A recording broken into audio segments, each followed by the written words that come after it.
I am embarking on a personal tarot exploration, a journey, a pilgrimage to reconnect with the cards, to deepen my understanding of my intuition, trusting in myself, just all the things. It's going to be a beautiful journey, and I'm grateful to have support and accountability along the way, because this is something that I've been wanting to do for a while and have just put it off. I've not done it yet. So now that I've got some time and space and support, I'm ready. So I'm going to show you the decks that I chose to work with. So the deck that I chose to work with was a Rider-Waite variant. I found this one through the recommendation of Kim from Abundant Life Tarot.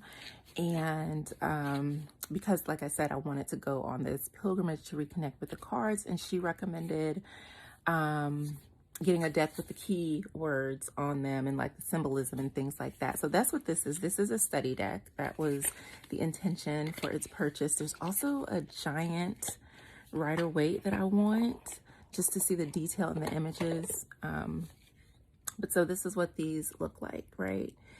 You can see the different associations from astrology. It has the keyword meanings, and still you get to see the art on the card. So I'm really looking forward to working with these.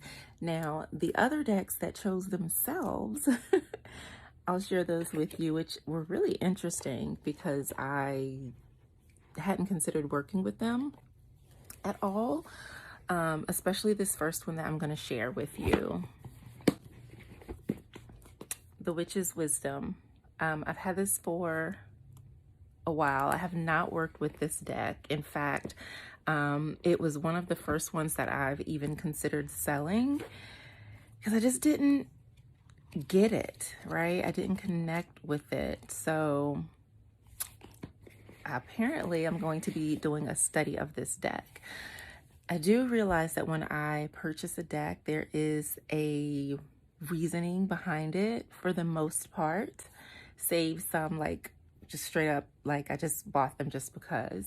But this was not one of those decks. So I figured there would be a time of which when I would connect with it and all would be well, right? So I feel like that's what's happening now. And I was going to actually do a video talking about this deck and why I didn't connect with it, but it was one that I eventually wanted to work with and study to see why was I even drawn to it to begin with. And I feel like I said, that time is now. But one of the things with it was that their majors like went backwards or something like that. It was something weird and different. So now I can create space for it and understanding it. So I'm excited about that. The other deck was one I wasn't like superly thrilled with, but again, thought it was a great take on like expanding the cards. And why I purchased this one was so synchronistic because it was the day that I began living my own new vision. And so that's why this is so special, which is the Tarot of the New Vision. So I'll be working with this one, and I think it'll be good to see, help me see like the different perspective of the cards in these completely different decks. So that will be very interesting and fun. The thing about this deck and why I wasn't like so blown away with it was because some of the changes in the new vision are very subtle, but again, that's the magic and the difference. So for me, being able to see the differences within the cards and like the different perspectives, so like this is the moon, you're seeing it from a different vantage point, right? So it does give some depth and again a different perspective to the cards. Like this is the night, like in the background you can now see or have more of an idea of where and what he's moving towards based on the additional information shown here that we don't see in the traditional cards. So again, I was like, okay, well, when I have time to sit and look deeper into them, then, and so it's very interesting that these two are the ones that jumped out because not what I expected. I thought I was going to be working with the Black Tarot that I mentioned in a video But no, so yeah, I'm really excited to see where this leads me, and to be able to also share it with you. If you have questions or anything, just let me know.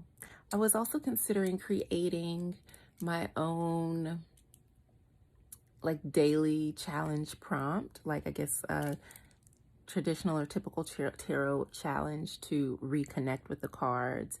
And that might be something that I do as well, because that will give me a little more understanding about where I am with my practice, what I can expect, where I'm going, and all those different things. So I'm excited. If I do create a challenge, I will absolutely share it with you. So be sure you are following me on Instagram at Jovhannah Tisdale, because that's where I'll be posting. Peace.